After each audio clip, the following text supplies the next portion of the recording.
जय माँ काली, जय महाकाल। कैसे हो आप लोग? उम्मीद है आप लोग माँ काली की कृपा से अच्छे होंगे और माँ काली की कृपा आपके ऊपर बनी होगी। तो आज की जानकारी में लेके आया हूँ शत्रु नाशक हवन माँ बगलामुखी का। जिन भी व्यक्ति के शत्रु ने उनको बहुत परेशान करके रखा है और जिनके भी कोर्ट कचहरी है ना, इनके जो नेता या इनके कोई भी कार्य होते हैं जिनमें दिक्कतें आ रही हों, कोर्ट कचहरी के काम में जो है जिनके घर में तंत्र है, बुद्धि बंधन है, उसमें जो है माँ बगलामुखी बहुत ही ज़्यादा प्रभावशाली कार्य करती है। शत्रुनाशक के लिए जो है माँ बगलामुखी सबसे ही ज़्यादा प्रचंड रूप में कार्य करती है। और तो इन्हीं का मैं आज हवन आपको बताने के लिए आया हूँ। उम्मीद है आपको ये वीडियो पसंद आएगी। वीडियो पसंद आए तो आप लाइक ज़रूर करना, चैनल को सब्सक्राइब ज़रूर करना। आज जो मंत्र और जो मैं हवन विधि बताने जा रहा हूँ, ये मेरे को जो है जब मेरे को शत्रु ने परेशान करा था तो माँ काली ने जो है ये मुझे बताई थी और आज मैं वही साधना जो है आप लोगों को बता रहा हूँ, जिससे मेरा फ़ायदा हुआ है उसी से आपको भी हो। तो माँ बगलामुखी जो है वो बहुत ही ज़्यादा दयालु हैं, अपने बच्चों पे कृपा करने वाली। लेकिन जो उनके भक्तों को परेशान करता उनका जो है माँ बगलामुखी जो है सही रास्ता दिखाती है, उनसे जो है उनका नाश करती है, जो है उनसे उनको छुटकारा दिलाती है। तो माँ बगलामुखी की साधना जो है वो भगवान विष्णु ने भी उनकी पूजा करी थी। जब सतयुग में जो है एक तूफान आया था तो हरिद्रा सरोवर के किनारे बैठ के जो है भगवान विष्णु ने माँ पार्वती की जो है साधना पूजा करी थी। ठीक है, तब माँ पार्वती ने भगवान विष्णु को जो है माँ बगलामुखी के रूप में दर्शन दिए थे।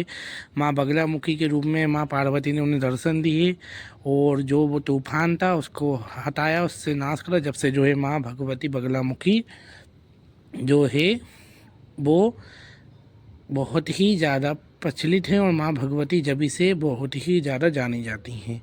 माँ बगलामुखी का स्वरूप ऐसा है, एक हाथ में माँ ने जो है मुग्दल गदा ली हुई है और एक हाथ से जो है शत्रु की जीभ पकड़ी हुई है।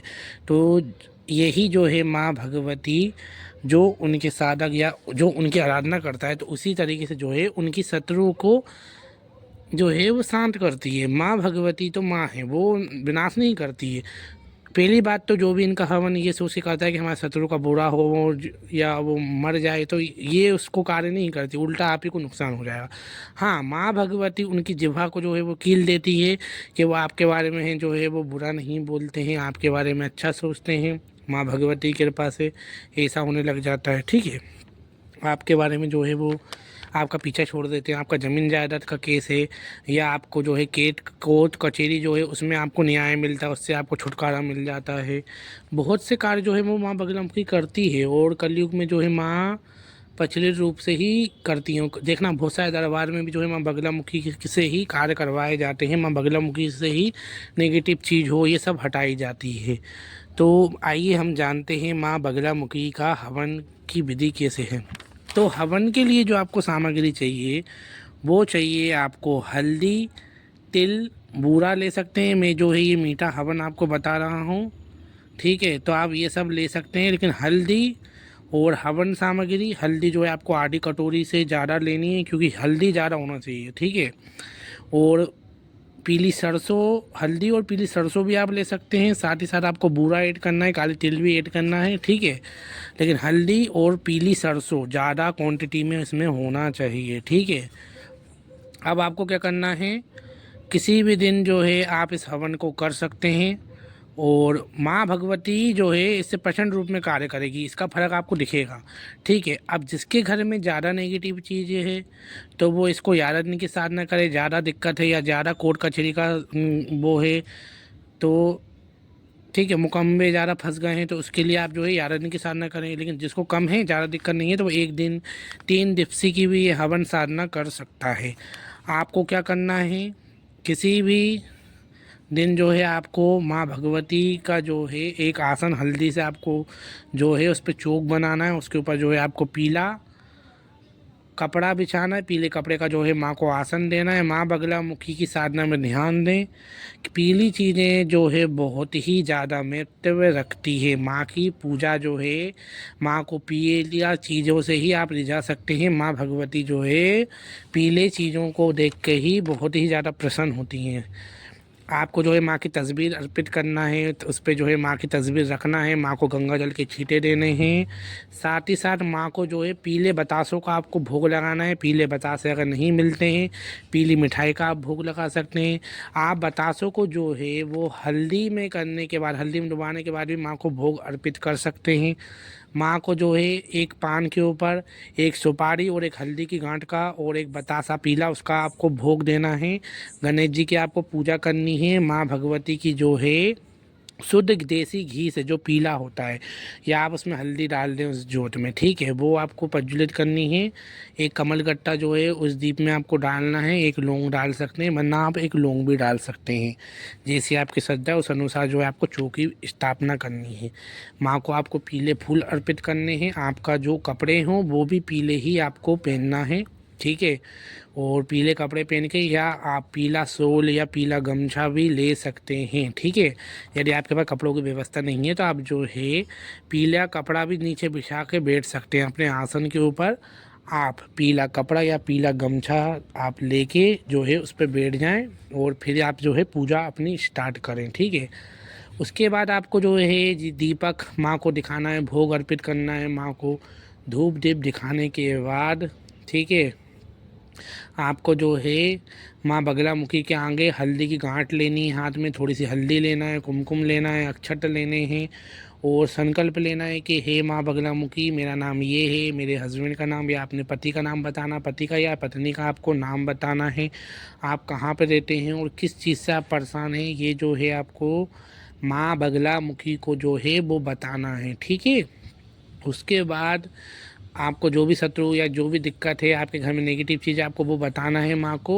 और माँ से बोलना है, हे माँ बगलामुखी, मैं 3 दिन या 2 दिन, आप श्रद्धा अनुसार 11 दिन तक आपकी जो है ये साधना कर रहा हूँ, उतने दिन आपको बोलना है। संकल्प में जो है आपको 1 दिवसीय साधना कर रहे हैं कि 2 दिवसीय के 3 दिवसीय कर रहे हैं, या आप 11 दिवसीय कर रहे हैं या 11 दिन की कर रहे हैं, तो आपको वो बोलना है संकल्प में।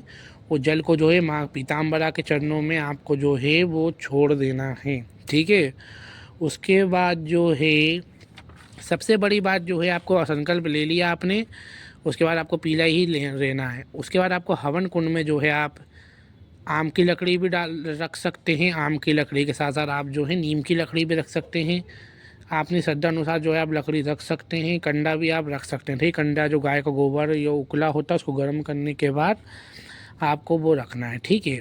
और आपको जो है हवन कुंड को भी जो है वो पीला पीला करना है, ठीक है। पीली चीज़ों से उसको तिलक करना है। आप हवन को भी जो है वो पीला कर सकते हैं, ठीक है। उसके बाद आपको हल्दी की माला मिले तो वो माँ के सामने आप अर्पित करें, उसी से जो है जाप करें आप, ठीक है, जो मंत्र मैं बता रहा हूँ उससे। मंत्र जो है, हवन सामग्री जो मैंने बताई थी आपको, वो बना के रख लेना है पूरी, ठीक है। और हवन सामग्री ज़्यादा ही होना चाहिए क्योंकि आपको 108 बार आहुति देना है, ठीक है। तो वो हवन सामग्री जो है वो ज़्यादा ही हो तो अच्छा है, ठीक है, वरना आप ही को दिक्कत होगी। हवन सामग्री बीच में ख़त्म हो जाएगी, फिर आप परेशान होते रहोगे, क्योंकि आहुति के बीच में जो है हवन सामग्री आपको पूर्ण तरीके से लगेगी। हल्दी की क्वांटिटी हवन सामग्री में ज़्यादा होना चाहिए और पीली सरसों आधी आधी कटोरी दोनों चीज़ होना ही चाहिए। हल्दी भी आधी कटोरी, पीली सरसों भी जो है आधी कटोरी होना चाहिए। और बूरा वगैरह मीठा हवन आप करें, ठीक है। ज़्यादा दिक्कत है तो आप पीली सरसों और हल्दी से ही करेंगे तो ज़्यादा ही अच्छा है, ठीक है। उसके बाद जो है अपने गुरु का ध्यान करना है। हवन का जो है आपको पूजा करना है, कलावा बांधना है हवन के ऊपर। हवन को भी जो है धूप दीप हवन की तरफ रखना है, एक तरफ हवन से भी जो है प्रार्थना करना है। उसके बाद गणेश जी का ध्यान करना है। हवन में जो है आपको आम की लकड़ी रखने के बाद अग्नि देवता का ध्यान करना है। कपूर से जो अग्नि देवता प्रज्वलित करना है। अग्नि देवता से प्रार्थना करना है कि मैं जो भी माँ भगवती का हवन कर रहा हूँ उसको सफल बनाए और मेरी पूजा पाठ जो है वो माँ बगलामुखी स्वीकार करे, ठीक है। तो आपको के बाद जो है हवन की पूजा वगैरह करने के बाद, तो जो ये स्क्रीन पे आपको मंत्र दिख रहा है, इससे आपको जो है आहुति देना है, ठीक है। इस ओम ह्रीं बगलामुखी सर्वदुष्टानां वाचम मुखम पदम स्तंभया जिह्वा कीलया बुद्धि विनाशया ह्रीं ओम स्वाहा। ओम ह्रीं बगलामुखी सर्वदुष्टानां वाचम मुखम पदम स्तंभया जिह्वा कीलया बुद्धि विनाशया ह्रीं ओम स्वाहा। तो ये मंत्र जो है आप सही तरीके से पढ़ लें, याद कर लें। इससे जो है आपको एक माला यानी कि 108 बार आपको जो है आहुति देना है। आहुति आपको जो है अच्छे से बोल के उच्चारण करके जो है माँ की आहुति देना है। जो माँ भगवती की कृपा से जो आपके शत्रु हैं, जो भी दुश्मन हैं, वो धीरे धीरे जो है वो ख़त्म हो जाएंगे और आपसे दूर हो जाएंगे। मतलब क्योंकि माँ बगलामुखी जो है, जैसे आपका केस चल रहा है, किसी ने आप के ऊपर केस करा है तो वो आपका केस जो है वो वापस ले लेगा या उससे दूर हट जाएगा। या आपके शत्रु जो हैं आपको बहुत ज़्यादा ही परेशान कर रहे हैं तो वो जो है आपसे दूर हो जाएंगे, खुद ही आपसे बोलना छोड़ देंगे। ये अगवा उड़ाई गई है कि ख़त्म कर देते हैं, ऐसा कुछ नहीं है। वो माँ है, बगलामुखी जो है वो भी माँ है, ठीक है। तो वो आपके शत्रु की जीभ जो है वो कीलित कर देती है कि वो आपके बारे में बुरा नहीं बोल पाता। जो तंत्र कर रहा है वो उसी के ऊपर चला जाता है। माँ भगवती इतनी कृपा करती है, माँ बगलामुखी, ठीक है। तो इस मंत्र से जो है आपको आहुति देनी है, ठीक है। गणेश जी की पूजा तो आपने पहले ही चौकी के ऊपर कर दी है, उनको भी पहले ही भोग दे देना है आपको। उसके बाद ही जो है आप ये मंत्र से जो है आहुति देंगे एक माला पूरी, ठीक है, 108 बार। इसलिए कह रहा था मैं कि हवन सामग्री आपको जो है ज़्यादा ही लेके बैठना है। और जो व्यक्ति माँ बगलामुखी का हवन करता है उसकी ज़िंदगी में जो भी बाधाएं हैं, जो भी दुख आते हैं, माँ पीताम्बरा की कृपा से वो सब दूर हो जाते हैं। और मेरे को जो शत्रुओं ने परेशान करा था, जब माँ काली ने मुझे भी यही साधना और यही स्वरूप माँ का दिखाया था तो मैंने जो है माँ की साधना की है और मुझे जो है फल भी मिला है। माँ की कृपा से जो है कृपा भी मिली है, ठीक है। तो आप ये पूजा करने के बाद माँ की जो हवन कुंड को जो है वो प्रार्थना कर लें। 3 दिन करना है आपको, 11 दिन करना है, आप अपने हिसाब से ये साधना करें। और आपको जो है विश्वास और भाव आपका सबसे सर्वप्रिय होता है। विश्वास आपको होना जो है बहुत ही ज़्यादा ज़रूरी है। अगर आप ये साधना कर रहे हैं तो पूर्ण तरीके से समर्पित होके ही करें, ठीक है। तो ये साधना जो है आपकी सफल होती है। पीली चीज़ों का आप ध्यान रखें, इस प्रकार से जो है आप ये साधना कर सकते हैं, ठीक है। तो ये साधना आप करिए, माँ भगवती की कृपा होगी। वीडियो आपको पसंद आया तो आप लाइक ज़रूर करें और जिनने भी वीडियो पूरी नहीं देखी तो उनको ये वीडियो जो है समझ में नहीं आएगी। आप ये साधना ज़रूर करें और माँ बगलामुखी का आशीर्वाद आपको बना रहे, माँ काली का आशीर्वाद बना रहे। जय महाकाली, जय महाकाल। आपके ऊपर जो है माँ काली कृपा ऐसे ही